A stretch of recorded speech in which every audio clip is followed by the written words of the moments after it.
Hello दोस्तों, मैं फिर हाजिर हूँ एक नई कहानी लेके चाणक्य और चंद्रगुप्त की। प्राचीन काल में जिस देश को पाटलिपुत्र कहा जाता था वह वर्तमान काल में पटना के नाम से जाना जाता है।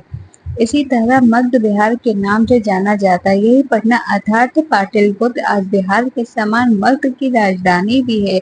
एक समय था जब मगध के नंद वंश का राजा महाप्रसाद राज्य करता था। वह बड़ा ही अत्याचारी व अन्यायी था। उसके अत्याचारों से सारा मगध कांपता था। महाप्रसाद ने अपने ही सेनापति मौर्य को कारागार में डालकर उसके पुत्र चंद्रगुप्त और पत्नी मुरा को राज्य से निवासित कर दिया था। मुरा अपने पुत्र चंद्रगुप्त को लेकर पाटलिपुत्र के एक छोटे से गांव में बड़े कष्ट से जीवन बिताने लगी। चंद्रगुप्त बचपन से ही महान व्यक्ति बनने के लक्षण में विद्यमान थे। एक दिन चंद्रगुप्त अपने साथियों के साथ खेल रहा था। वह राजा बना हुआ था। उसमें साथी लड़के उसकी प्रजा। वह कभी किसी को अपना घोड़ा बना लेता तो कभी किसी को हाथी, कभी किसी को वह राजाओं को सम्मान पुरस्कार देने की घोषणा करता तो कभी दंड देने की आज्ञा देता था। जब सब बच्चों को खेल परंतु उसमें राज की शासन की गंध आती थी। एक दिन खेल के इसी प्रसंग में चंद्रगुप्त ने टेले पर अपना दरबार लगाया था। उसके सामने हाथ जोड़े हुए बालक उसके सिपाही और नौकर आदि बने थे। राजा का अभिनय करने वाले बालक रौब से अपना आदेश सुना रहे थे। उसी समय वहां से एक ब्राह्मण गुजरा। उसका नाम था चाणक्य। चाणक्य तक्षशिला के आचार्य थे। चाणक्य वहां खड़े होकर बच्चों को राज क्रीड़ा देखने लगे। उनके मन में कौतूहल भी हुआ, उन्हें विनोद भी सूझा। उन्होंने एक ब्राह्मण के समान ही बालक राजा के पास आकर याचना की, राजन मुझे दूध पीने के लिए गाय चाहिए। बालक राजा चंद्रगुप्त ने रोचक उदारता का अभिनय करते हुए सामने चलती हुई गाय को देखकर कहा, इसमें से जितनी गाय आप चाहते हैं ले ले। ब्राह्मण ने हंस कर कहा, राजन ये किसकी गाय है? वह कुछ कहेगा तो नहीं? बालक ने स्वर कहा, मैं किसका सहाय जो मेरी आज्ञा का उल्लंघन करे? आश्चर्य से स्तंभ ब्राह्मण ने बालक से पूछा, राजन आपका शुभ नाम क्या है? तब तक उसकी माँ मूला वहां आ गई और ब्राह्मण से हाथ जोड़ के बोली, महाराज यह बड़ा धूर्त लड़का है, आप इसकी बात पर विचार न कीजिए। बालक की माँ से बातचीत करते हुए चाणक्य को पता चला बालक का नाम चंद्रगुप्त है, नंद के उस सेनापति का पुत्र है जिस नंद के विद्रोह कहकर जेल में बंद कर दिया। चाणक्य ने मूला से कहा, चिंता की कोई बात नहीं है, तुम नंद के दरबार में जाकर उससे प्रार्थना करो, इस बालक को तक्षशिला विश्वविद्यालय में पढ़ने के लिए भेज दे। उन दिनों तक्षशिला विद्या का बहुत बड़ा केंद्र था। वहां पढ़ने के लिए देश विदेश से लोग आया करते थे।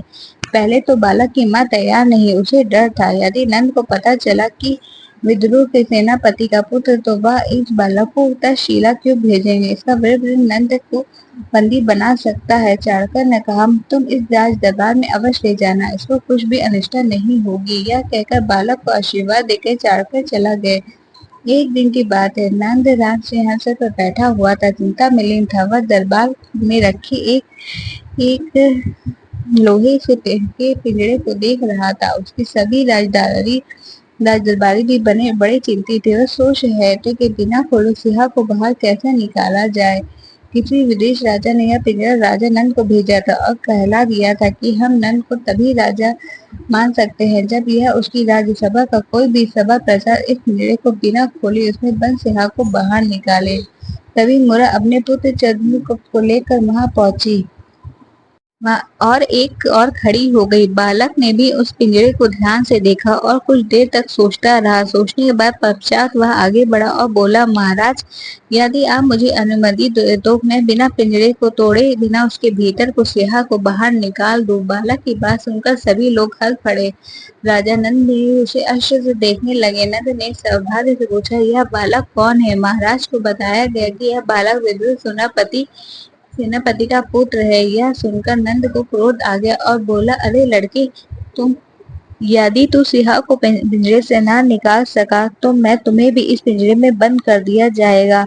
मोरा यह बात सुनकर कांप उठी। वह सोचने लगी, मैंने इस मुसीबत स्वयं ही मोल ले ली है जो मैं यहाँ आई। तभी बालक चंद्रगुप्त निर्भरता से आगे बढ़ा और पिंजरे के अंदर बंद सिंह को ध्यान से देखने लगा।